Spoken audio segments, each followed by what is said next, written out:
tentang kegiatan ini. Assalamualaikum warahmatullahi wabarakatuh. Kegiatan khitan masal yang diadakan oleh Forum Dakwah Perbatasan salah satu wasilah dakwah.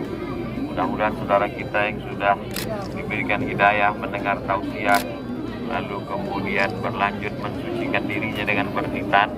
Ini juga wasilah bagi bapak ibu para dokter ketemu dengan umat, tidak hanya di rumah sakit, tapi melihat bagaimana antusias masyarakat. Siapa yang paling mulia di antara kita? Bapak polisi, tentara yang mengamankan, bapak ibu dokter dengan ilmunya, alim ulama. Yang paling mulia adalah orang-orang yang ikhlas.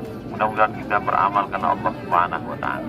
Sukses selalu buat Forum Dakwah Perbatasan.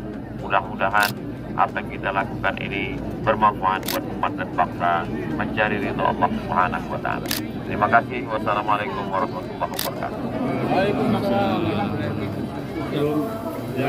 Dakwah perbatasan. Ucapan apa, Dok?